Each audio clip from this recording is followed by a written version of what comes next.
یعنی کب پاکستان میں ایسے ہوا تھا؟ کون سے ایک ملک جو کہتا ہے ابھی بھی ہم کہتے ہیں ہم جمہوریت ہیں، کس ملک کے اندر اس طرح کی نہ عدالتوں کی سنی جاتی ہے، نہ لوگوں کے فنڈامنٹل رائٹس کی کسی کو کوئی پرواہ ہے؟ جو مرضی طاقتور جو فیصلہ کرتا ہے، وہ جو وہ سمجھتا ہے وہ کرنا چاہے وہ کر سکتا ہے. تو میرا سوال یہ ہے کہ جو بھی طاقت میں بیٹھے ہوئے ہیں، جو یہ سب کچھ کروا رہے ہیں، میں آپ سے ایک سوال پوچھتا ہوں کہ کبھی آپ نے سوچا ہے کہ اتنا زیادہ کسی کے ایک پارٹی کے اوپر آپ زور لگائیں اور ظلم کریں اور وہ پھر پارٹی نہ ٹوٹے؟ پنجاب کے اندر کتنے ٹکٹ ہولڈرز توڑ لیے ابھی تک؟ 297 ہیں ٹکٹ ہولڈرز، ان میں سے 40-50 توڑے ہیں، باقی کیوں نہیں ٹوٹ رہا ہے؟ سب گھروں میں سے نکلے ہوئے ہیں، انہوں نے اپنی فیملیز کو گھروں سے نکال دیا ہے، سب چھپے ہوئے ہیں، بزنسز ان کی بند ہے، وہ ٹوٹ کیوں نہیں رہے؟ سوال پوچھا اپنے آپ سے کہ اتنا ہی زور لگایا، ابھی پختونخوا کے اندر پوری کوشش ہو رہی ہے، کیوں نہیں ٹوٹ رہے؟ وہ اس لیے نہیں ٹوٹ رہے. اور میں بڑے ادب سے اپنے پاور بروکرز کو کہنا چاہتا ہوں کہ بڑا غور سے میری بات سنیں.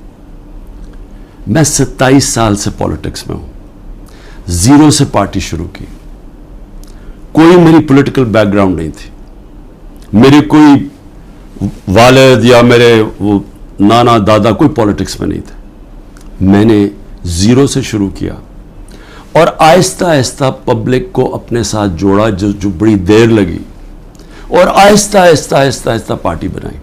کسی نے اس طرح کی پارٹی نہیں بنائی. ذوالفقار علی بھٹو پہلے 8 سال ایک ملٹری ڈکٹیٹر کے منسٹر رہے تھے، اور پھر رائٹ لیفٹ کی سیاست تھی، ساری پولیٹکس ختم کر دی تھی. ایوب خان نے ایبڈو لگا دیا تھا، سارے پولیٹیکل پارٹیز بین کر دیا تھا. اس کے اندر ذوالفقار علی بھٹو نے پھر پیپلز پارٹی بنائی، اور ان کو بھی 4 سال لگے اور وہ پھر پاور میں آ گئے.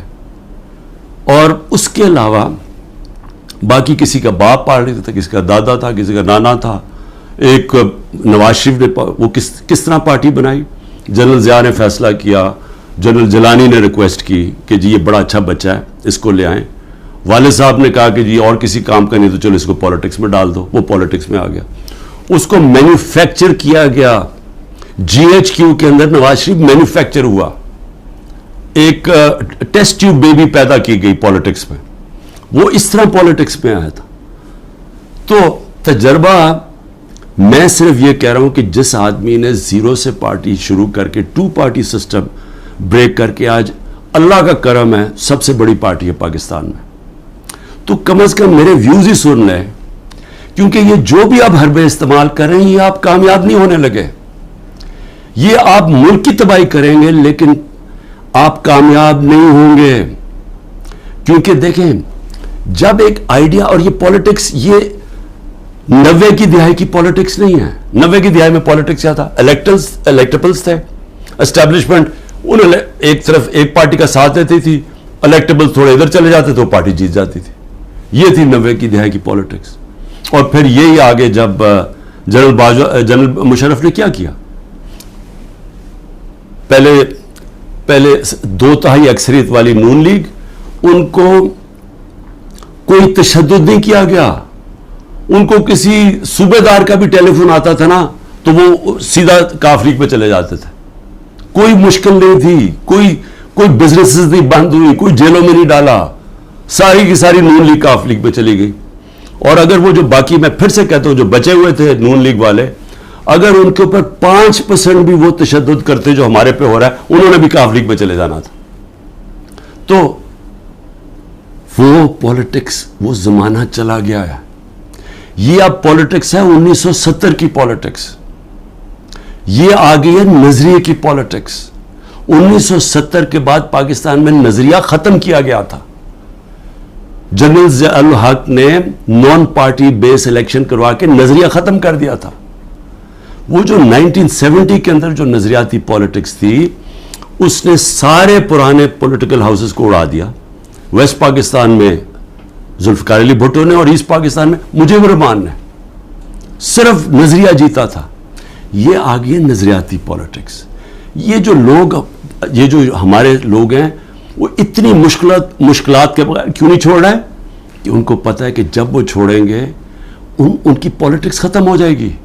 ان کو پتہ ہے کہ ووٹر جو نیچے بیٹھا ہوا ہے وہ ووٹر کہہ رہا ہے کہ اگر آپ نے تحریک انصاف کے ٹکٹ کے اوپر نہ لڑے ہم آپ کو ووٹ نہیں دیں گے. وہ لوگ کہہ رہے ہیں جن کے اپنے ووٹ بینکس ہیں, ان کا اپنا ووٹ بینک کہہ رہا ہے کہ آپ کو صرف ہم تب جتائیں گے جب آپ تحریک انصاف پہ کھڑے ہوں گے. تو قوم کے دل تو اللہ کے ہاتھ میں ہے. اللہ جب لوگوں کے دل بدل دیتا ہے تو انگریزی میں پھر فریز آ جاتا ہے کہ an idea whose time has come. No number of armies can destroy an idea whose time has come. جتنی مرضی فوجیں ہوں, وہ جب ایک نظریے کا وقت جو اللہ ڈالتا ہے دلوں میں, جب وہ آ جاتا ہے آپ کچھ نہیں کر سکتے. آپ جو بھی کریں گے وہ بیک فائر کرے گا. 14 مہینے سے کوشش کیا جا رہا ہے کہ نظریہ کو ختم کرنے کا, اور 14 مہینے سے کوئی سروے کروا لیں, آپ کو بار بار ایک ہی رزلٹ آئے گا کہ لوگ اور زیادہ تحریک انصاف کے ساتھ آ گئے. اس لیے میری ریکویسٹ یہ ہے کہ یہ پولیٹیکل انجینئر سے ملک کو تباہ کر رہے ہیں. اس وقت ضرورت ملک کو پولیٹیکل سٹیبلٹی کی ہے. پولیٹیکل انجینئرنگ کے جی سارے بندر بانٹ کر دو, یہ چھوٹے چھوٹوں کو کسی کو یہ دے دو اور سیٹیں بانٹ دو پارٹیز کے بیچ میں تھوڑی تھوڑی, اور اپنے بھی لوگوں کو, اور پھر الیکشن کمیشن کے ساتھ دھاندلی کر کے جتا دو. یہ ملک کو ڈی سٹیبلائز کرے گا, یہ سٹیبلٹی نہیں لے کے آئے گا. اس میں بجائے سیاسی استحکام آنے پہ, جس کی وجہ سے معاشی طور پہ استحکام آئے گا, یہ الٹا ہو جائے گا. اس سے ملک تباہی کی طرف جا رہا ہے. اور میں وہ پاکستانی ہوں, پھر سے میں ریپیٹ کرتا ہوں, میں نے یہ ملک کے چھوڑ کے نہیں جانا, میں نے اس ملک کے ساتھ یا اوپر جاؤں گا یا نیچے جاؤں گا. میں وہ پاکستانی آپ کو ایک ملک کی خاطر کہہ رہا ہوں کہ یہ راستہ نہ پکڑیں جس طرف ہم جا رہے ہیں, یہ ظلم نہ کریں. اس کا کوئی فائدہ نہیں ہونے لگا سوائے ملک کو نقصان ہونے لگا. اور یہ اگر خیال ہے اب تک آپ کا کہ میں اس پریشر میں آ جاؤں گا, یہ جو 180 کیسز ہیں 200 کر دیں, کیسز جیل میں ڈال دیں, ڈسکوالیفائی کر دیں, اس سے مجھے کوئی فرق نہیں پڑے گا, کیونکہ میں نے تو جو بھی ہوگا میں تو اپنے نظریے کے ساتھ کھڑا ہوں. لیکن یہ انجینئرنگ سے ملک کو وہ نقصان ہوگا جو ہماری معیشت کوئی بھی نہیں سنبھال سکے گا, اور وہ سب کے ہاتھ سے نکل جائے گی. تو ابھی بھی میں آخر میں یہ کہنا چاہتا ہوں کہ اگر یہ کہا جا رہا ہے جی کہ لیول پلینگ فیلڈ تب ہوگی جب نواز شریف آ جائے گا, تو ساروں کی تو کرپشن کیسز ختم کر دیے ہیں, تو رہ کیا گیا اب؟ تو اس کو بلا لیں واپس. وہ کیوں نہیں آ رہا پاکستان؟ چوری کر کے جیل کی سزا, جیل کی 10 سال کی سزا ملی ہوئی ہے, وہ اپنی کہتا ہے جی میری طبیعت نہیں ٹھیک, میرے مر جانا ہے اگر مجھے برطانیہ نہ بھیجا, اس کو باہر بھیج دیا. یہ پرائم منسٹر نے عدالت میں ایفیڈیوٹ دیا اور ابھی تک کوئی ایکشن نہیں لیا, اور وہ وہاں بیٹھا ہوا اور وہاں جا کے پالیٹکس کر رہا ہے اور آرام سے زندگی انجوائے کر رہا ہے, انتظار کر رہا ہے کہ جب تک عمران خان جیل میں نہیں جاتا, پی ٹی آئی ختم نہیں ہوتی, وہ آتا نہیں. میں کہتا ہوں اس کو واپس بلا لیں, کیونکہ معاف تو ساروں کو کر ہی دیا ہے, اب تو کوئی کرپشن ایشو ہی نہیں گیا. اور میں صرف یہ کہتا ہوں کہ صرف یہ میرا ایک چیلنج ہے کہ جس حلقے سے بھی وہ کھڑا ہوگا میں اس حلقے سے کھڑا ہوتا ہوں, اور میں کوئی کیمپین بھی نہیں کروں گا. یہ ڈر ہے نا کہ عمران کو جیل میں ڈال دوں, میں کیمپین بھی نہیں کرتا. لیکن میں آج آپ کو پاکستان کی عوام کی فیلنگ بتا رہا ہوں کہ یہ ملک بدل چکا ہے. یہ ملک کبھی بھی اس طرح کے لوگوں کو اب ووٹ نہیں دے گا. قوم کو سوشل میڈیا نے بدل دیا ہے, بچے کے اندر شعور آ گیا ہے. وہ چلے گئے دن جب جس کے اوپر شفقت کا ہاتھ اسٹیبلشمنٹ کا آتا تھا وہ جیت جاتا تھا. یہ آپ کو پچھلی جولائی کے اندر جب پنجاب کے الیکشنز ہوئے پتہ چل جانا چاہیے تھا کہ لوگوں کی موڈ کدھر جا رہی ہے. وہ اگر جولائی میں پورے جو اسٹیبلشمنٹ کی پوری مدد کیے بغیر کے ساتھ, اس کے باوجود الیکشن کمیشن کی پوری مدد, اگر اس کے باوجود ہار گئے تو اب کیا ہوگا ان کے ساتھ؟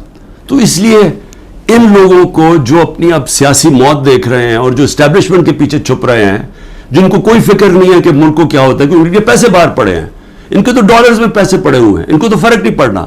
تو یہ آڑ لے کے بیٹھے ہوئے ہیں کہ ہمیں اسٹیبلشمنٹ کسی طرح پی ٹی آئی کو ختم کرے, تاکہ جناب یہ ان کے پھر جو 30 سال سے پیسہ کھا رہے ہیں ملک اور باہر بھیج رہے ہیں, وہ اپنے وہ دھندے پہ لگ جائیں. یہ ان کی ہے. لیکن جن لوگوں کا جینا مرنا پاکستان میں ہے, ان کو تو سوچنا چاہیے کہ یہ تباہی کی طرف ملک کو نہ لے کے جائیں. پاکستان زندہ باد.